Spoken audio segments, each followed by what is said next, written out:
आज क्या दिया हुआ है, 5 हिंदसी अददों की बगैर हासिल वाली तफरीक। इससे पहले हमने क्या किए थे, 3 हिंदसी अदद और 4 हिंदसी अदद, उसमें इकाई दहाई खोलकर, है ना, दहाई खोलकर उसको तफरीक की थी। अब आज का सवाल क्या दिया हुआ है, बगैर हासिल वाली, यानी इसमें हमको दहाई सैकड़ा कुछ खोलने की ज़रूरत नहीं है ना। क्या दिया हुआ, अभी मंदरजेल मिसालें हल कीजिए।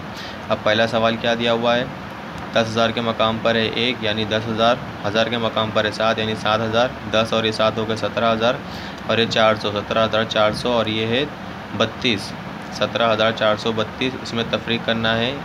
10,000 के मकाम पर है 1, यानी 10,000, और हज़ार के मकाम पर है 4, यानी 14,000, 10,000 और 4,000 हो गए 14,000, 14,321। अब तफरीक क्या करना है इसमें से, एक से पहले हम क्या तफरीक करते हैं, इकाई के मकाम पर है 2 और 1। अब 2 में से 1 तफरीक किए तो बाकी रहेगा 1, 2 में से 1 तफरीक होते हैं ना। उसके बाद है दहाई के मकाम पर 3 और नीचे है 2, 3 में से अगर 2 तफरीक किए तो फिर यहाँ पे बाकी रह जाएंगे 1।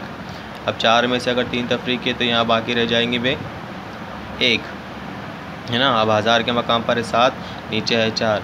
अब 7 में से 4 अगर तफरीक किए तो बाकी रहेंगे 3।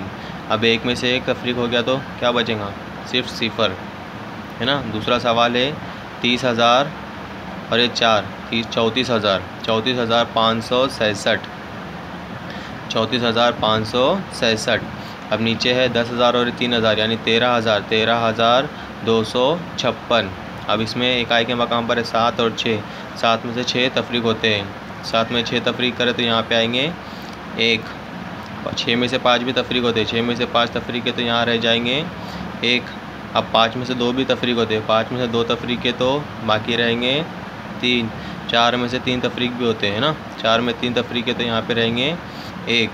अब 3 में से अगर 3 में से अगर 1 तफरीक है तो यहाँ पे बाकी रहेंगे 2। तो 10,000 के मकाम पर है 2, तो यानी ये 20,000 और ये 1,000, 20,000 और ये 1,000 हो गए 21,000, और ये 311, 21,311। अब ये जो नीचे के 2 सवाल हैं, या आप मुझे हल करके बताएंगे और मुझे फ़ोटो भेजेंगे इसका, ठीक है। आसान है एकदम।